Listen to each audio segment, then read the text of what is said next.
السلام عليكم ورحمة الله وبركاته. مرحبا بحضراتكم يا جماعة. هنتعلم ازاي نجمع ونضرب ونطرح ونقسم أعمدة متفرقة عن بعض. أعمدة يعني عندك ايه؟ عندك عمود اللون الأصفر زي ما انت شايف، عمود اللون الأخضر، العمود الثالث الأحمر، وفي العمود الرابع والعمود الخامس، وكل عمود له لون لوحده. عمود الثاني لونه غير لون العمود او الاعمده التانيه. تمام. طبعا احنا الاول يا جماعه هنجرب ازاي نجمع الاعمده كلها مع بعض متصله مع بعض. هو طبعا عنوان الفيديو ان احنا نجمع ونطرح ونضرب ونقسم او عمليات حسابيه في اعمده متفرقه. ولكن يا جماعه برضو هقول لك ازاي بنجمع ونضرب ونطرح ونقسم الاعمده اللي جنب بعض. تمام كده. نعمل ايه؟ اول حاجه بالنسبه للجمع هي سهله. بالنسبه للجمع سهله جدا. انت لو جيت معلش يعني عند ايه ال 15 كده معايا، عند ال 15 وتضغط على شيفت، وموجود عندك في لوحه المفاتيح في الاسهم فوق وتحت ويمين وشمال، شيفت والسهم اللي موجود على الشمال، واضغط لغايه لما توصل عند خليه الجمع. تمام. وتيجي حاجه فوق كده هو اسمها ايه؟ الجمع التلقائي. ادي الجمع ايه؟ التلقائي. تمام. يبقى عندي هنا 15 و67 و75 وزائد 7952 زائد 788 اداك كام 8897. هاجي اضغط على الخليه لوحدها اللي هي خليه الجمع، بلاقي فيه ايه؟ المؤشر. احط المؤشر على اخر الخليه بيديك علامه الزائد. بعد كده ايه؟ اروح نازل بتحت خالص زي ما انت شايف كده اهوت لغايه نهايه الجدول. اداك كده ايه؟ جمع الاعمده الايه اللي موجوده قدامك كلها، اللي هم ايه؟ 5 اعمده. تمام كده. يعني عندك 25 زائد 52 زائد 9 زائد 45 زائد 54 اداك 185. 468 زائد 123 زائد 95 زائد 24 زائد 62 اداك 772 وهكذا. مع كده يا جماعه ادي بالنسبه الجمع. سيبك لسه من الضرب، لسه ما دخلناش في الضرب دلوقتي. انا عايز اجمع اعمده متفرقه. تمام كده. يعني اعمده متفرقه يعني اجمع العمود الاول مع العمود الثالث، او العمود الاول مع العمود الخامس بس. تمام. نعمل ايه بقى؟ نحذف بقى او ندلت كل اللي احنا ايه عملناه دلوقتي دهوت كده. دلتناه، دلته اهو، دلته.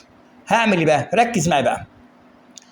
اضغط على خليه الجمع او عمود الجمع على اول خليه بتاعت الجمع، واكتب يساوي من لوحه المفاتيح. تمام كده. حاجات كلها سهله.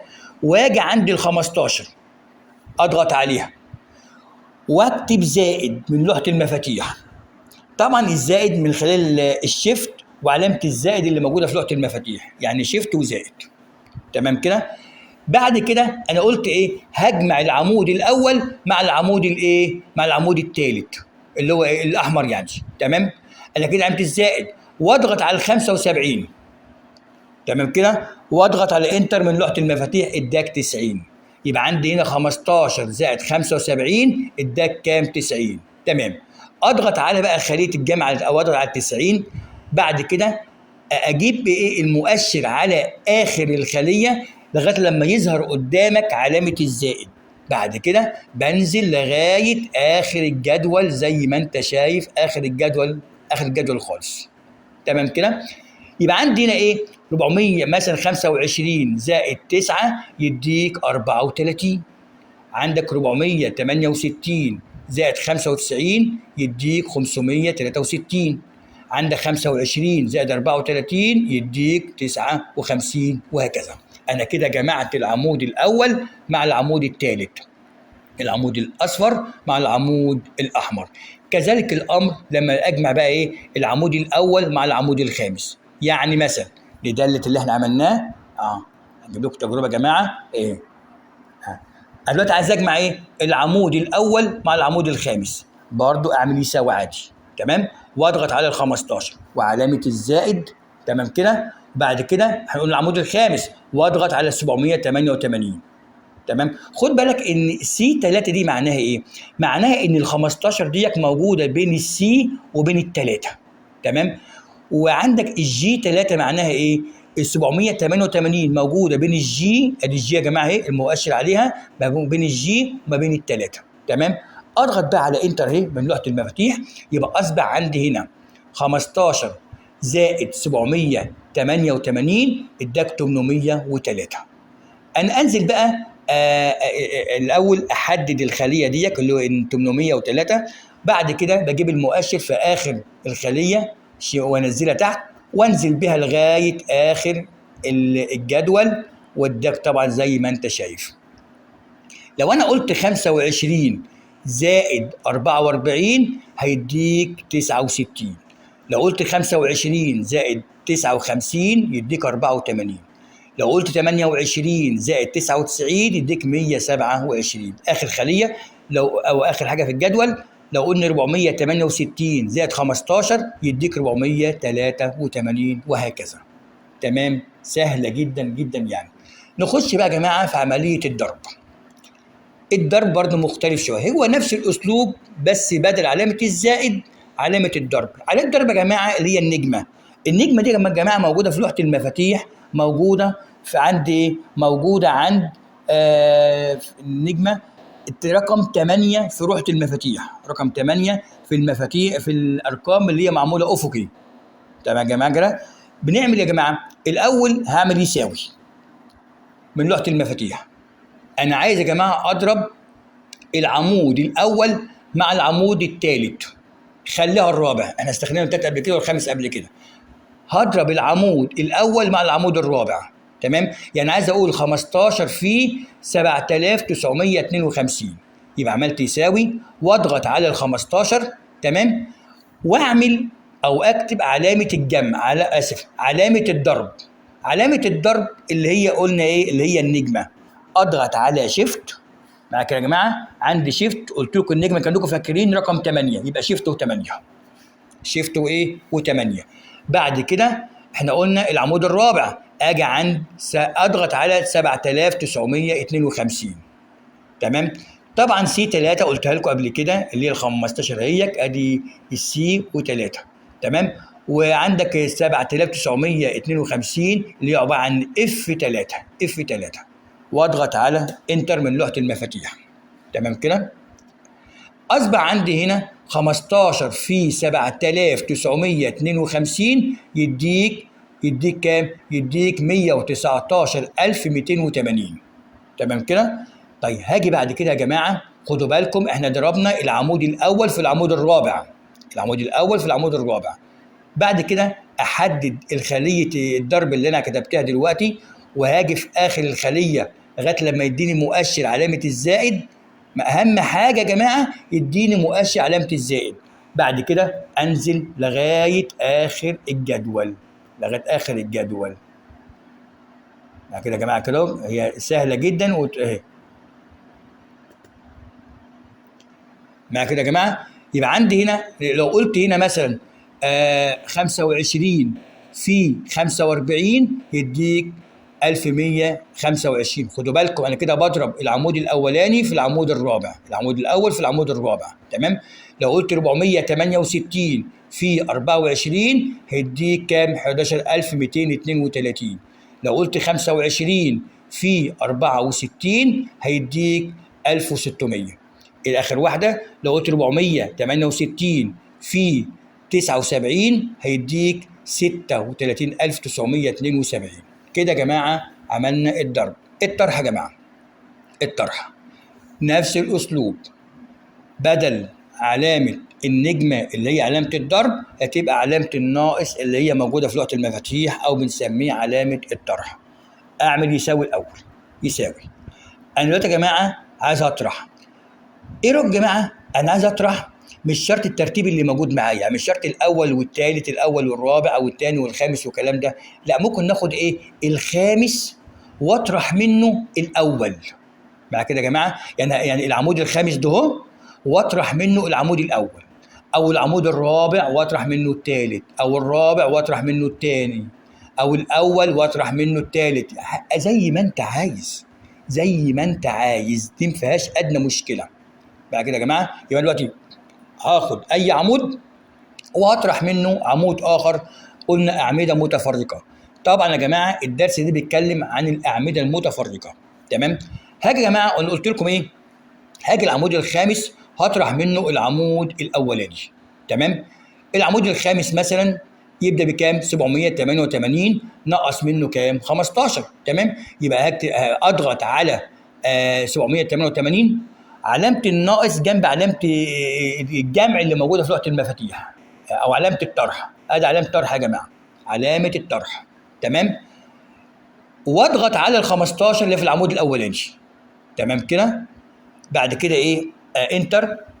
اداني 773. يبقى عندي هنا 788 انقص منهم 15 اداني 773. تمام كده. يبقى انزل بقى يا جماعه زي ما قلت لك المؤشر علامه الزائد في نهايه الخليه، بعد كده انزل لغايه يا جماعه اخر الجدول، لغايه اخر الجدول. تمام. اصبح عندي هنا يا جماعه 54 انقص منهم 25 اداك 29. 62 انقص منه 468 اداك سالب 406. خد بالك دي سالب ليه؟ لان خد بالك جماعه الطلبه اللي موجودين في الاعدادي في حاجه اسمها الاعداد الصحيحه، اعداد موجبه واعداد سالبه. يعني ايه؟ يعني لما اقول لك مثلا 5 نقص منها 2 هتقول لي 3، ولما اقول لك 2 نقص منها 5 ما اقولش بقى 3، اقول سالب 3.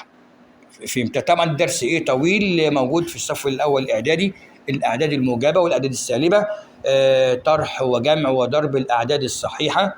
يعني سال 5 نقص 8 4 نقص منهم 2 بيديك بالسالب، الاعداد بيديك بالايه؟ بالسالب.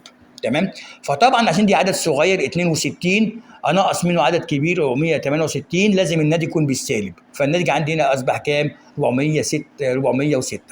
عندك نفس الموضوع برضو في هنا برضو 55 انقص منهم 248 عشان دي عدد صغير انقص منه عدد كبير اداك بالسالب، اداك 100 سالب 193. اما الباقي طبعا معروف.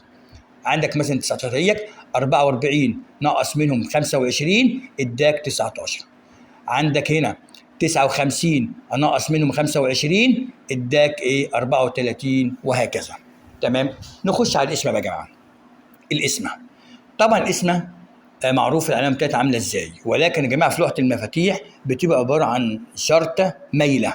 الشرطه المايله هي حرف الميم، حرف الميم اللي موجوده في لوحه المفاتيح. تمام. اعمل اول يساوي. ادي يا جماعه يساوي. تمام. انا عايز اقسم بقى العمود الرابع على العمود الاول، او الثالث على الثاني، او الاول على الرابع، ما بتفرقش معانا، ما بتفرقش معانا. تمام. اي عمود يا جماعه اهم حاجه بيتكتب الاول. انا هبدا بالعمود نون، هبدا مثلا بالعمود الاحمر العمود الثالث، بعد كده هقسمه على العمود ايه؟ خليها الرابع، ابقى هقسم الرابع على الثالث. تمام كده. هقسم العمود اللبني دهوت على العمود الاحمر، خليكم فاكرين انا هقسم الرابع على الثالث. تمام كده. يبقى عملت كده يساوي، واضغط على اول خليه اللي هي 7952. علامه العلى زي ما قلت لك طبعا اف 3 بقولها يا جماعه اف 3 لان 7952 زي ما انت شايف اف هي موجوده بين الاف موجوده بين ايه؟ الثلاثه. تمام. بعد كده علامه القسمه اللي هي العلامه المايله اللي هي ايه؟ حرف الميم في لوحه المفاتيح. يبقى اضغط على شيفت وايه؟ وحرف الميم. ادي يا جماعه علامه القسمه. طيب انا هطرحها من ايه؟ من احنا قلنا من العمود الاحمر، يبقى اضغط على 75. على 75 ضغطت عليها واضغط على انتر. اداك طبعا 106 صحيح، و200 700 267 جزء من كام؟ جزء من 10000.